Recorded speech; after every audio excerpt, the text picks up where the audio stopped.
Good morning students, welcome back. This video is for class 8, subject English, and this is my revision video number 2. So today in this video, first of all, we shall revise our chapter number 1, that is the best Christmas present in the world. It is taken from the book Honeydew, and then we will revise our chapter number 2, that is verbs, auxiliaries and modals, and it is taken from P.C. Wren's grammar book. Basically, in this video, we are not going to learn these chapters in detail because we have already discussed them in detail. So today we shall just have a review of these chapters. After then, we shall discuss the homework solution of the homework which was assigned you in lecture number 2 of chapter 2, Children at Work.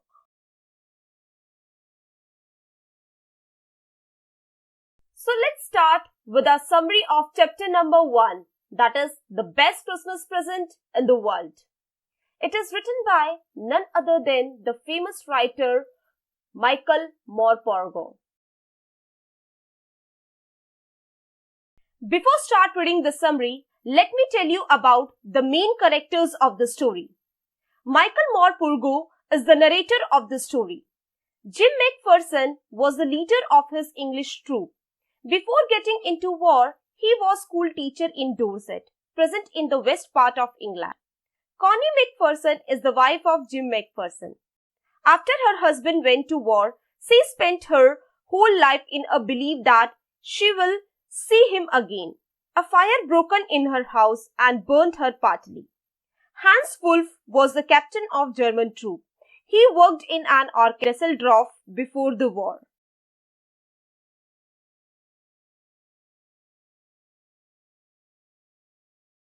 Now, let's see the brief summary of the chapter number 1, the best Christmas present in the world. The narrator of the story went to a junk shop and purchased a roll-top desk, which was in bad condition. The narrator started its repairing on Christmas Eve and found a letter in its drawer. He read the letter. It was from Jim McPherson to his wife Connie McPherson, as written on the top. After reading the letter, he found that Jim McPherson was the leader of the England army, and he described that England and Germany were engaged in a war. But on the Christmas morning, a wonderful thing happened. First, Germans wished Happy Christmas to English soldiers, and same response was given by English also. They were bringing with them German wine and canned meat. Now there were no rifles between the soldiers. They were hugging one another. The German officer moved towards McPherson. They shook hands very warmly. Then German officer said that he was from Düsseldorf and he played cello in the orchestra. He gave his name as Hans Wolff. In return, McPherson also introduced himself. He said that he was a school teacher from Dorset. The leaders shared their ideas and feeling with each other and celebrated Christmas by eating, laughing, talking and drinking. Meanwhile, Jim McPherson shared with Hans Wolff the Christmas cake which his wife had sent for him. Hans Wolff said that the marzipan was the best cake he had ever tasted. It was a wonderful Christmas party. Then a soldier brought out a football. After that, they played football match in which Germans won. In the night, both troops sang carols and had a peaceful Christmas. Jim McPherson ended the letter hoping that the war would end soon. Both armies longed for peace and he was sure they would be together again. Having read the letter, the narrator put it back in the envelope. He decided to give the letter to Jim's wife back. He went to the address which was written on the letter's envelope, where he found that an accidental fire caught in the house and she was in the nursing home. He rushed to the nursing home where he found Jim's wife. The author found Mrs. McPherson sitting on a chair, as she was grown too old in the waiting of her husband. She looked up at the author vacantly, but her eyes lit up when he called her Connie and gave her the letter. He told her how he had got the letter, but she was not listening to him. She reached out and took his hand. Her eyes were filled with tears. She felt that her Jim had returned. She said that her Jim had kept his promise. He had returned on the eve of Christmas. She made him sit beside her. She kissed his cheek. She talked long and lovingly to him. She mistook the author by understanding him as Jim, her husband. When narrator met her, she declared him as the best Christmas present in the world. So this is the end of the story. Now, let's revise our chapter number 2 of grammar, that is verbs, auxiliaries and modals. In this chapter, we shall cover the topic modal verbs. First of all, let's see what is the meaning of verb.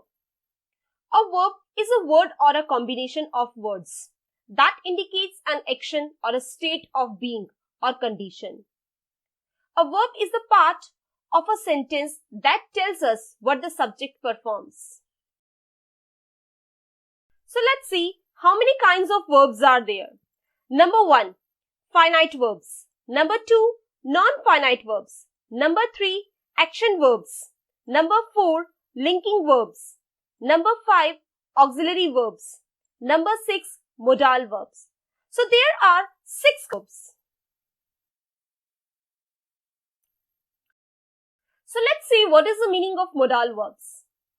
A modal verb is a kind of an auxiliary verb, or we can say helping verb, that is used to express possibility, ability, permission, expectation or obligation, etc. The modal verbs are can, could, must, may, might, ought to, shall, should, will, would, etc.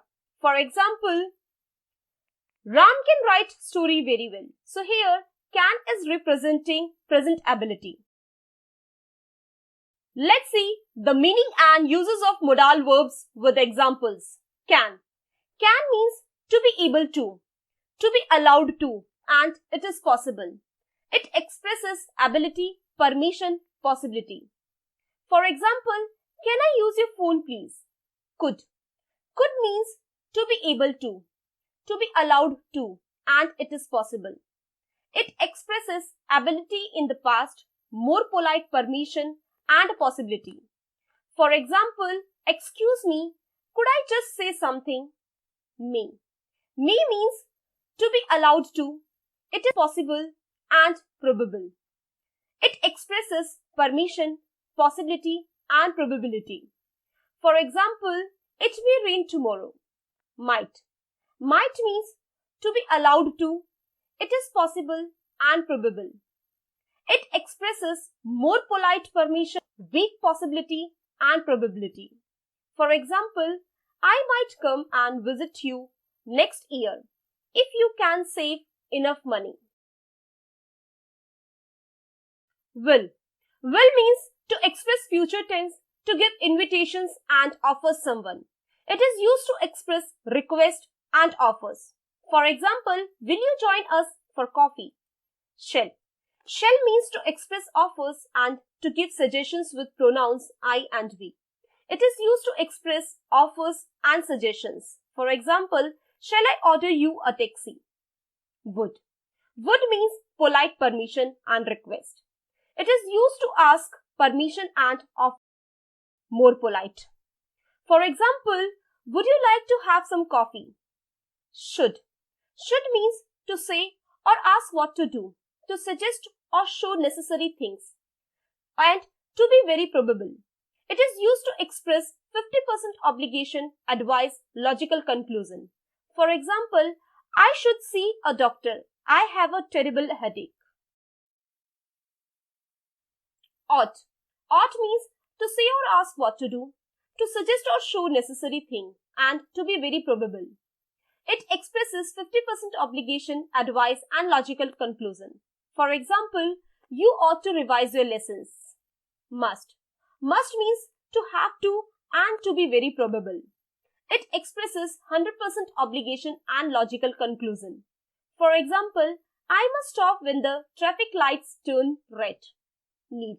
Need means necessary. It expresses necessity. For example, need I say more? Children, you have to complete your homework on the basis of the chapters explained by me. And your homework is do assignment based on chapter 1, that is the best Christmas present in the world, and chapter 2, that is verbs, auxiliaries and modals of grammar, which is uploaded in homework column on EdQuark website. You have to complete your homework in your fair notebook. In this video, we shall discuss the homework solution of the homework which was given to you in lecture number 2 of chapter number 2, that is Children at Work. We have already discussed the introduction, summary and word meanings of chapter 2, Children at Work, in lecture number 1 and 2. As I assigned you homework which was to be done by you on the basis of your understanding, and your homework was read chapter 2 and write word meanings highlighted in the video.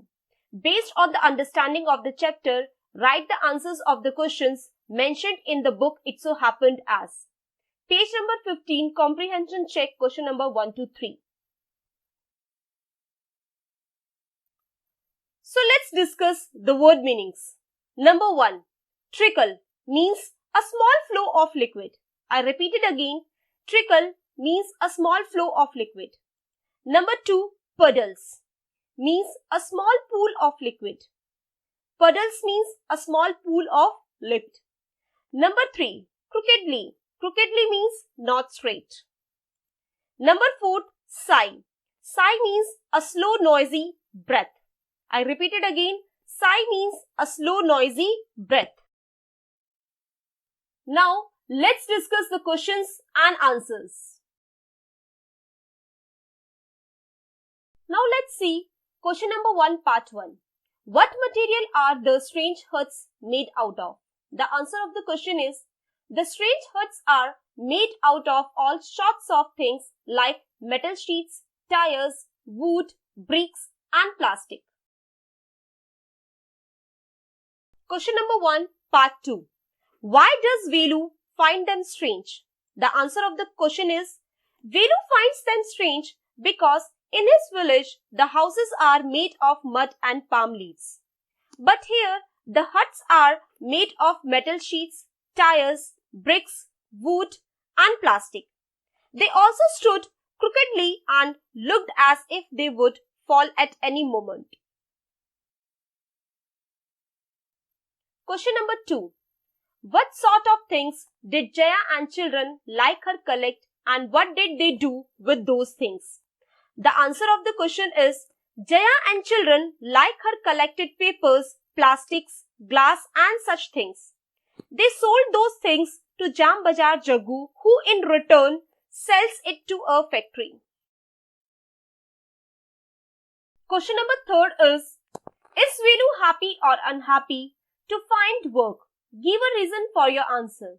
The answer of the question is, Velu was unhappy to find work as a rag picker because he said that he hadn't run away and come to that new place to dig through garbage bins. The only work he had done was on the landowner's farm, weeding and taking the cows out to graze. However, he was willing to accept this work till he found a better job. Important information. On Thursday, solution of assignment will be uploaded on EdQuark website. On Friday, test will be uploaded on EdQuark website. No video lectures will be uploaded on Thursday and Friday. So this is the end of the lecture. At last, I would like to say that complete your homework in neat and clean handwriting in your fair notebook by following the correct format.